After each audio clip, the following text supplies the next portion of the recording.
Parvez, file ready है ना? इस बार कुछ गड़बड़ नहीं होनी चाहिए। आप टेंशन मत लो, सब कुछ परफेक्ट है। इस बार तो कॉन्ट्रैक्ट हमको ही मिलेगा।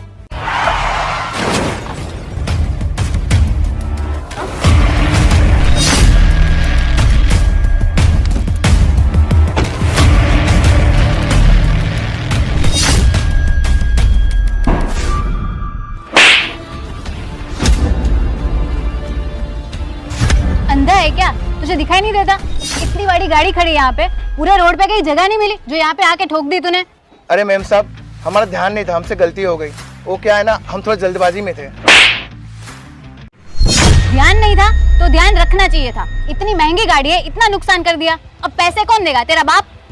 अरे मैडम जी, हमने जानबूझकर थोड़ी ना किया, हमसे गलती हो गई। हम आपको सॉरी तो कह रहे हैं, और आपका जो नुकसान हुआ है बता दीजिए, हम उसकी भरपाई कर देंगे। ओह, तेवर तो देखो भाई साहब के, खुद तो स्प्लेंडर पे घूम रहा है और हमारी गाड़ी का खर्चा देने की बात करता है। जाहिल गवार कहीं का, पता नहीं कहाँ कहाँ से आ जाते हैं, ठीक मंगे कहीं के। साहिब, हमने जानबूझकर तो टक्कर नहीं लगाई, लेकिन हाँ, गलती हमसे हुई है, तो हम इसका भुगतान करने को तैयार हैं। तो आप लोग इस तरीके से कैसे बात कर रहे हो? हाँ, सही कहा तुमने, ये कोई तरीका नहीं है, क्योंकि तुम जैसे लोग ना बातों से नहीं, लातों से ही समझते हो। निकालो 20,000 रुपए अभी के अभी। क्या तो भी इसके पास 20,000 मांगती है? इसकी शक्ल देख के लगती है इसके 200 रुपए की भी औकात है। देखिए मैम, आप एक लड़की हैं, इसलिए मैं आपकी रिस्पेक्ट करता हूँ, मैं आपको कुछ कहूँगा नहीं, लेकिन भाई साहब, आप इस तरीके से मेरी बेइज्जती नहीं कर सकते। आप लोग तो मुझे जानते तक नहीं कि मैं कौन हूँ। अच्छा, तो तू कहीं का राजा है क्या? मंत्री है, एमएलए है क्या तू? अरे नहीं नहीं, ये तो कोई बिल गेट्स की औलाद है, या फिर अंबानी के खानदान का।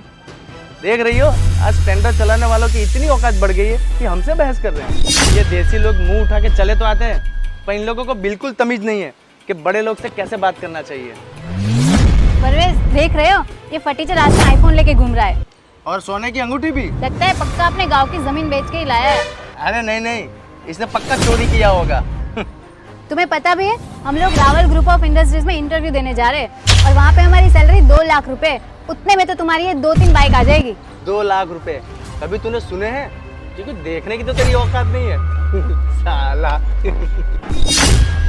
एक बार मेरी जॉब फाइनल हो जाने दे, तुझे तो मैं फिर बताती हूँ। परवेज, इसकी गाड़ी का नंबर ले लो, और तुम अभी कभी मेरे पैसे दो, नहीं तो मैं पुलिस कंप्लेन करती हूँ। अरे सर प्लीज मेरी बात तो सुन लीजिए। मैम इनको कहिए ना प्लीज। अरे सर अरे सर, आप क्या कर रहे हो यहाँ पर, और मेरी बाइक क्यों लेकर के चले आए? ओ हेलो, तू इस देसी गवार को सर क्यों बोल रहा है? देख रही हो, आजकल बाइक पे घूमने वालों को भी लोग सर कह के बुला रहे हैं। चुप करो तुम दोनों, तुमको पता भी है ये कौन है? रावल इंडस्ट्री के फाउंडर है ये। इस शहर की सबसे लीडिंग कंपनी है, तुम लोग को तो पता भी नहीं होगा ये। क्या? रावल इंडस्ट्रीज के फाउंडर ये है? रावल इंडस्ट्री के बारे में तो सुना है, बहुत बड़ी कंपनी है। हम दोनों वहीं तो इंटरव्यू देने जा रहे हैं। वाह, जिस कंपनी में इंटरव्यू देने जा रहे हो, तुमको ये भी नहीं पता कि वहाँ के फाउंडर से कैसे बर्ताव करते हैं? कहना तो राजेश, इन लोग को तमीज सिखाना हमारे बस में नहीं है। We are really sorry sir, हमें नहीं पता था कि रावल इंडस्ट्रीज के फाउंडर आप ही हो। प्लीज़ हमें माफ़ कर दो। हाँ सर, हमें इस जॉब की बहुत रिक्वायरमेंट है। हमारा घर, हमारी गाड़ी सब EMI पे है, हम इसी जॉब के सहारे हैं। सही कहा तुमने। तुम्हें अगर पता होता कि मैं ही रावल इंडस्ट्री का फाउंडर हूँ, तो तुम मेरे साथ ऐसा व्यवहार नहीं करते, लेकिन तुम उनके साथ जरूर करते जो नॉर्मल फैमिली से बिलोंग करते हैं या फिर छोटी पोस्ट पे जॉब करते हैं। मुझे मेरी कंपनी में ऐसे लोग नहीं चाहिए जो लोगों में भेदभाव करें। हम सब इंसान हैं और इंसानों से गलती होती है। मेरे से गलती हुई, मैंने आपकी गाड़ी में टक्कर लगा दी, लेकिन वहाँ पे मैंने आपसे सॉरी भी कहा, आपसे माफ़ी मांगी, यहाँ तक कि मैंने आपका खर्चा देने को भी कहा। लेकिन उस वक्त अगर आपने मेरी बात सुनी होती और मुझे माफ़ कर दिया होता तो वहाँ पे तुम्हारा बड़प्पन दिखता, लेकिन नहीं, तुम लोगों ने तो इंसानियत की सारी सीमा पार कर दी। सॉरी सर, हम अपनी गलती के लिए बहुत शर्मिंदा है। प्लीज़ हमें एक और मौका दे दो। मैं तुम लोग को माफ़ नहीं कर सकता, क्योंकि तुम लोगों ने इंसानियत बेच खाई है।